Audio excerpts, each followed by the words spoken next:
Hello बच्चों, कैसे हैं? आई होप कि अच्छे होंगे।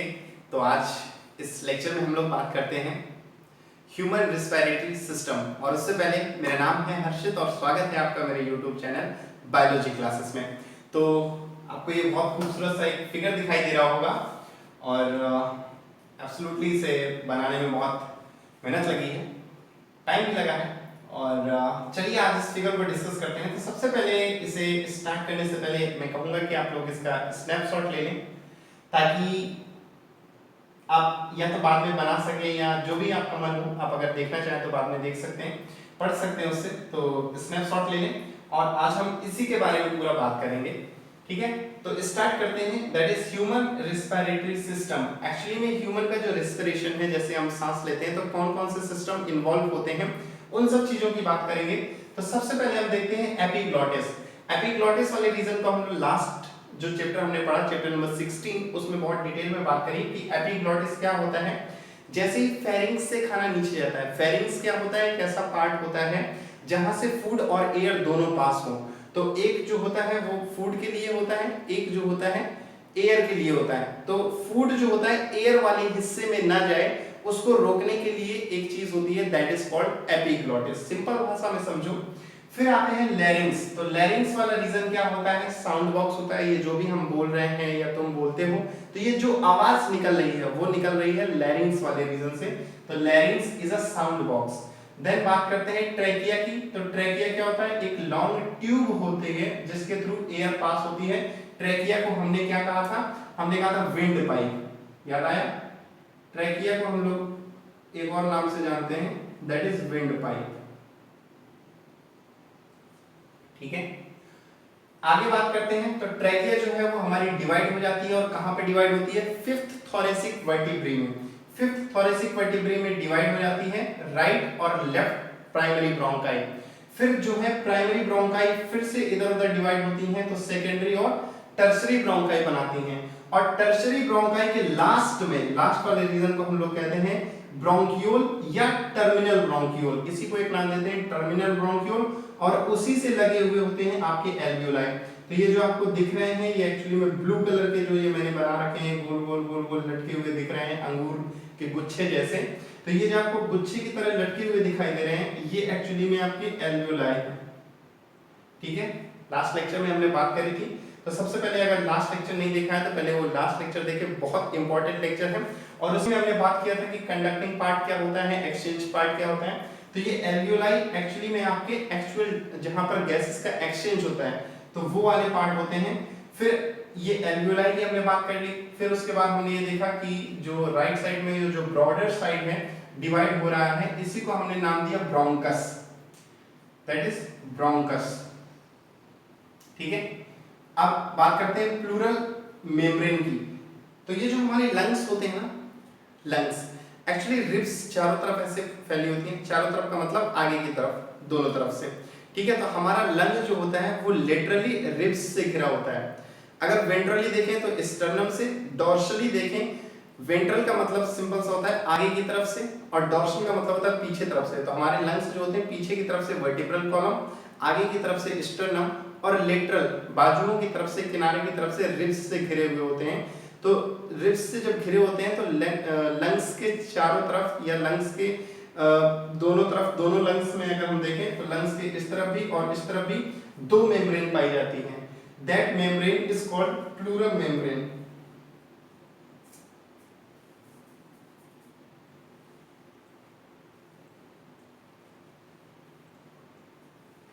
लिटरली जो लंग्स होते हैं वो हमारे जो घिरे होते हैं वो रिब्स के थ्रू घिरे होते हैं, और रिब्स से एक मेम्ब्रेन जुड़ी होती है, एक मेम्ब्रेन आपकी लंग्स से जुड़ी होती है। तो दो मेम्ब्रेन पाई जाती हैं लंग्स के दोनों तरफ, और that membrane is called pleural membrane, ठीक है? तो ये आपको दो लाइनें दिख रही होंगी लंग्स के दोनों तरफ, देखिए इस तरफ भी है और इस तरफ भी है। तो एक आउटर मेम्ब्रेन, एक इनर, एक बाहर वाली जो है वो रिब्स के कांटेक्ट में होती है, और अंदर वाली जो होती है वो लंग्स के कांटेक्ट में होती है। तो ये जो आपको दिख रहे हैं ना, ये जो आप देख रहे हैं कि ये तो सर आपने चेन बना दिया, ये चेन नहीं है एक्चुअली में। यहां देखिए ह्यूमन रिस्पिरेटरी सिस्टम लिखा है, एनसीईआरटी में आपके नीचे ब्रैकेट में एक चीज लिखी होगी, sectional view of left lung. Sectional view का मतलब होता है जैसे ये लंग है, सपोज ये लंग है, मैं इसको बीच से काट दूं, ठीक है, या हम कॉमन लैंग्वेज में कहें मैं इसको डिवाइड कर दूं दो भागों में, तो एक आउटर पार्ट हो जाएगा, एक अंदर वाला पार्ट हो जाएगा। तो अंदर वाले पार्ट का आपको क्या दिखेगा, जो इसके अंदर स्पॉन्ज वगैरह है, जो मार्कर जिसमें इंक वगैरह डालते हैं, वो आपको दिखाई देगा। तो सेक्शनल का मतलब होता है डिवीजन। सिंपल सी लैंग्वेज में बात करें यार, तो सेक्शन का मतलब क्या होता है, मैं आपसे पूछूं कौन सी क्लास में, आप कहेंगे 11th, मैं कहूँ 11th कौन सा, A B C D, तो आप कहेंगे 11th A 11th B, कुछ व्हाटएवर जो भी आपको आपका सेक्शन हो। तो सेक्शन का मतलब होता है डिवीजन, एक ही क्लास के कई सारे पार्ट कर दिए, तो ऐसे ही एक ही लंग्स के दो पार्ट कर दिए, यानी कि उसके सेक्शन कर दिए, ठीक है। तो सेक्शनल व्यू का यही मतलब हुआ। तो लेफ्ट वाले लंग का ये सेक्शन है, ये पूरा लंग है, और इसका क्या हुआ, ये कटा हुआ हिस्सा है, इसलिए आपको दिख रहा है। तो अब जब लंग्स को काटा गया, अब देखो ये ऐसे चारों तरफ रिब्स के थ्रू ऐसे घिरे हुए, तो जब लंग्स हमें देखने हैं तो हमें ये पूरा ही तो काटना पड़ेगा, पूरा ऐसे जब हम काटेंगे, पूरा ऐसे काटेंगे तो ये रिब्स जो है ये भी तो कटेंगी, ये रिब्स सब कट गई, तो रिब्स ये कटी हुई कैसे आगे की तरफ दिखाई देंगी, ऐसे गोल गोल गोल गोल दिखाई देंगी, ये 12 पेयर रिब्स होती हैं। तो जब ऐसे काटा गया लंग्स को, तो ये रिब्स भी साथ में कटती चली गई, और ये जो गोल गोल गोल गोल आपको चैन की तरह दिख रहे हैं, ये एक्चुअली में रिब्स कटी हुई हैं। तो यहाँ लिखा हुआ है cut end of ribs, ribs को भी काटा गया है, इसलिए ये ऐसे कैसे दिख रही है, ये गोल गोल गोल गोल छल्ले की तरह दिख रही है, ठीक है। और ये आपके दोनों तरफ लंग्स हो गए। अब इधर आते हैं, दैट इज प्लूरल फ्लूइड। तो ये क्या है, इसको भी जान लेते हैं कि जो ये आपकी दो मेम्ब्रेन है लंग्स की, आउटर और इनर, ये जो प्लूरल मेम्ब्रेन है, एक्चुअली इस मेम्ब्रेन के बीच में एक फ्लूइड भरा होता है। देखिए इस मेम्ब्रेन के बीच में एक फ्लूइड भरा होता है। फ्लूइड का मतलब होता है ऐसा चिपचिपा पार्ट या ऐसा इलास्टिक पार्ट जो दब जाए। तो इसका काम क्या होता है, इसका काम होता है शॉक एब्जॉर्बिंग। अब शॉक एब्जॉर्बिंग क्या होता है, मैं सिंपल सी भाषा में आपको समझाऊं जिससे आप इमेजिन कर सकें। शॉक एब्जॉर्बिंग का मतलब ऐसा नहीं होता कि करंट नहीं लगेगा या करंट लगा दोगे तो एब्जॉर्ब कर लेगा, वो मतलब नहीं होता। शॉक एब्जॉर्बिंग का मतलब होता है, सपोज कि जैसे हमारी बॉडी है, अरे सपोज क्या होता है, हमारी बॉडी है, हमारी बॉडी में हर ऑर्गन कहीं ना कहीं किसी ना किसी के थ्रू जुड़े हुए हैं, सब जुड़े हैं ना, कहीं ऐसा तो है नहीं कि बोल्ट लगा के उसको स्क्रू ड्राइवर से कस दिया है, नहीं ना, किसी ना किसी के थ्रू अटैच है। अब जब कसे नहीं है, बहुत स्क्रू ड्राइवर से हमने कसे नहीं है, तो ढीले होने चाहिए।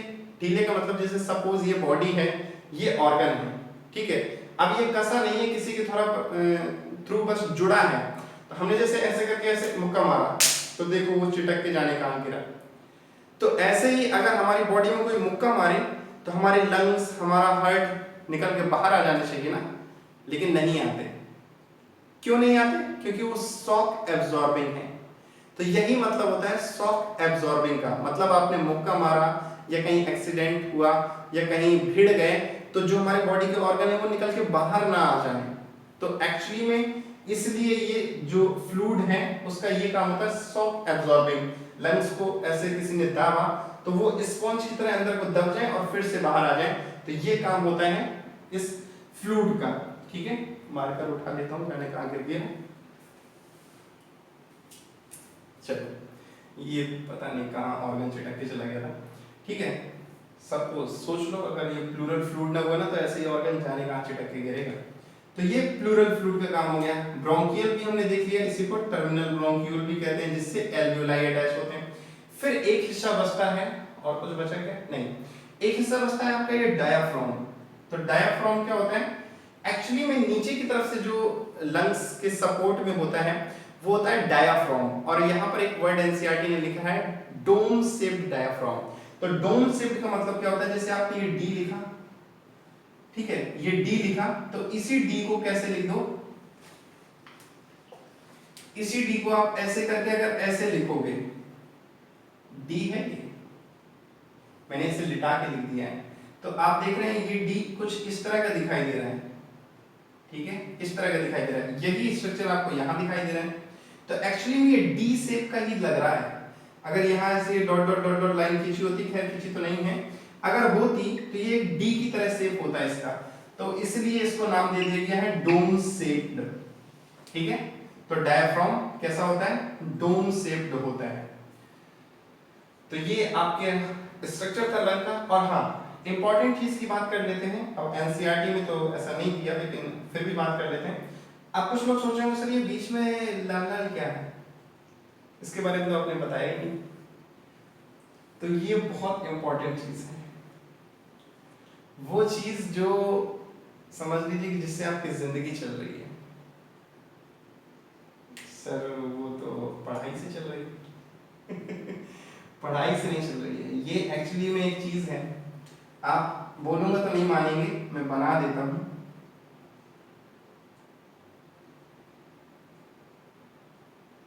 ये है,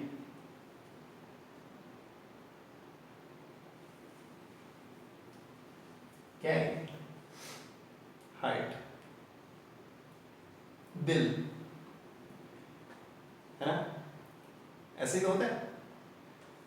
ये तो सर ने गलत बनाया, फिर दिल तो सर ऐसा होता है। ऐसा नहीं होता है, ऐसा सिर्फ किताबों में होता है। उन किताबों में, सॉरी किताबों में नहीं होता, पन्नों में होता है। किताबों में तो ये होता है, ऐसा दिल पन्नों में होता है, और पन्ने हमेशा उड़ जाया करते हैं, तो दिल भी उड़ जाया करते हैं अक्सर।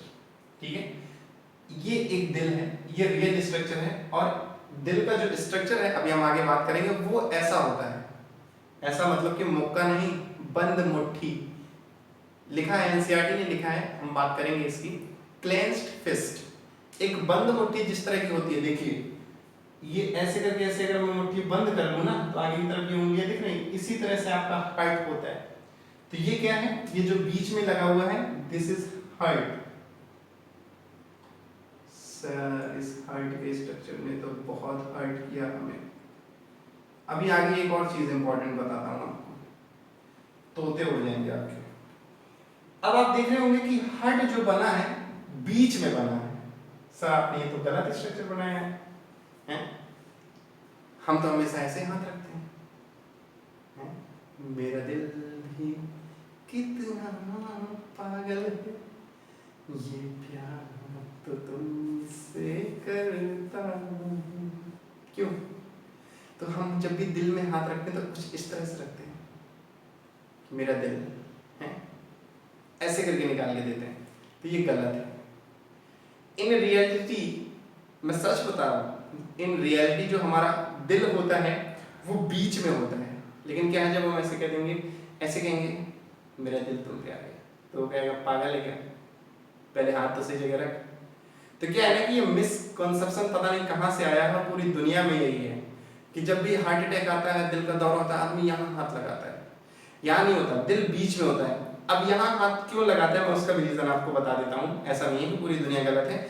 एक्चुअली में जो हार्ट का थोड़ा सा पार्ट होता है ना, ऐसे बंद मुट्ठी होता है, वो थोड़ा सा जो पार्ट होता है ऐसे झुका होता है, लेफ्ट साइड की तरह टिल्ट होता है। और जब लेफ्ट साइड की तरह टिल्ट होता है तो क्या होता है कि जब वो धड़कता है तो हमें ऐसा लगता है कि बाएं तरफ धड़क रहा है। आप यहाँ भी अगर देखेंगे तो गौर से अगर आप देखेंगे तो आप देखेंगे कि ये पार्ट ऐसे मुड़ा हुआ है लंग्स का, यानी कि ये दिल जो है इस तरफ को है, इस तरफ को कोई ऐसा पार्ट मुड़ा नहीं है, इस तरफ को अंदर को धंसा हुआ है। गौर से देखिए आप, ये लंग्स ऐसे करके ये ऐसे मुड़े हुए हैं। ठीक है, तो ये लंग्स का जो पार्ट है ये थोड़ा सा लेफ्ट साइड को टिल्टेड होता है, इस वजह से हम लोग क्या होते हैं, ऐसे दिल पकड़ते हैं। ठीक है, तो एक्चुअली में हार्ट जो होता है वो मिडिल में होता है। अब कुछ और भी बात कर लेते हैं, आउट ऑफ एनसीईआरटी नॉर्मल चीजें देख लेते हैं। अब जब आउट ऑफ एनसीईआरटी हम लोग देखते हैं तो एक इंफॉर्मेशन के लिए बता रहा हूं, ये जो आपको दिख रहे हैं ना, राइट और लेफ्ट प्राइमरी ब्रोंकाई, तो इसमें जो राइट वाली होती है वो थोड़ा छोटी होती है। मैं अगर यहां पर आपको फिगर बना के समझाऊं तो ये राइट वाली, ये लेफ्ट वाली, तो ये जो प्राइमरी ब्रोंकाई है ये आपके लंग्स। ठीक, अरे सर ये कैसा है, अरे समझ लो। ठीक है, तो ये आपका ट्रैकिया रीजन हो गया, ये आपके प्राइमरी राइट प्राइमरी ब्रोंकाई और ये लेफ्ट प्राइमरी ब्रोंकाई। तो ये जो राइट वाला होता है ना, इसकी लेंथ होती है 2.5 सेंटीमीटर, और ये जो लेफ्ट वाला होता है ये होता है एक्चुअली में 5 सेंटीमीटर का। तो कई बार वैसे तो क्या होता है, कंडक्टिंग पार्ट जितनी भी कोशिश करता है वो यही करता है कि एयर में जितने भी बैक्टीरिया वायरस हैं उन्हें सबको पहले ही किल कर दे, नेजल चैम्बर से अंदर आते हुए, नॉस्ट्रिल से लेकर के अंदर तक सब उसको क्लियर कर दे। लेकिन कई बार कुछ जिद्दी वायरस होते हैं, वायरस का नाम लेना या बैक्टीरिया का नाम लेना तो वैसे खतरनाक है, जिद्दी कितने होते हैं ये तो पूरी दुनिया जान चुकी है। तो ऐसे ही कुछ जिद्दी वायरस होते हैं जो अंदर जबरदस्ती घुस जाते हैं, और जब जबरदस्ती घुस जाते हैं तो वो सबसे ज्यादा इन्फेक्ट करते हैं आपको राइट लंग्स को। Infection more common, infection more common, more common.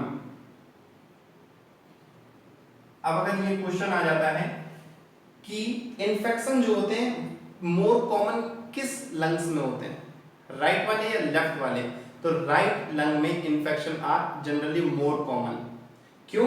क्योंकि वो जो प्राइमरी ब्रोंकाई की लेंथ है वो छोटी होती है, ठीक है। लेफ्ट वाले में थोड़ा ज्यादा लंबी होती है, इसलिए यहाँ पर इन्फेक्शन कम होते हैं, क्योंकि बैक्टीरिया यहाँ तक जाते रहते हैं, हो सकता है वो मर जाए, ठीक है। तो ये आपको एक कॉमन सी बात हो गई, ये जानकारी थी, ये मैंने बता दिया। अब एक और जानकारी, कई बार अगर आप जाएं हॉस्पिटल में या कभी किसी को लंग्स में इंफेक्शन हो तो डॉक्टर क्या करते हैं, डॉक्टर कई बार ऐसे लिख देते हैं अपनी लैंग्वेज में LRTI, और कई जगह वो लिख देते हैं URTI। तो इसका मतलब मैं आपको बता देता हूं कि LRTI का मतलब होता है लोअर रिस्पिरेटरी ट्रैक्ट इंफेक्शन, ठीक है। अगर लंग के नीचे वाले हिस्से में कहीं इंफेक्शन हुआ है तो डॉक्टर लिखेगा LRTI, ठीक है। फुल फॉर्म में लिख दूं यहां पर कहो तो LRTI lower respiratory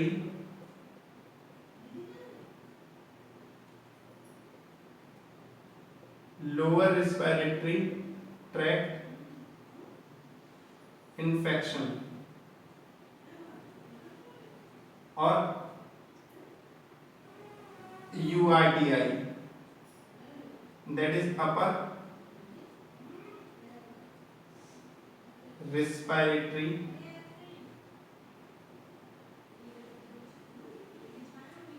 tract infection, ठीक है। that is URTI upper respiratory tract infection, यहाँ ट्रैक्ट लिख लो वरना समझ नहीं पाओगे, ट्रैक्ट इन्फेक्शन। अगर लंग्स के ऊपर वाले हिस्से में कोई बीमारी होती है तो वहां पर डॉक्टर रिकमेंड करते हैं URTI, पर्चे में लिख देते हैं URTI यानी कि अपर रिस्पिरेटरी ट्रैक्ट इन्फेक्शन, और LRTI लिखा है तो लोअर रिस्पिरेटरी ट्रैक्ट इन्फेक्शन। तो ये आज हमने इस फिगर के बारे में डिस्कशन किया, और आई होप कि आपको समझ में आया होगा।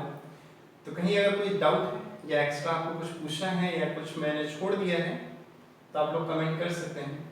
सो पढ़ते रहें, एंजॉय करते रहें। Thank you.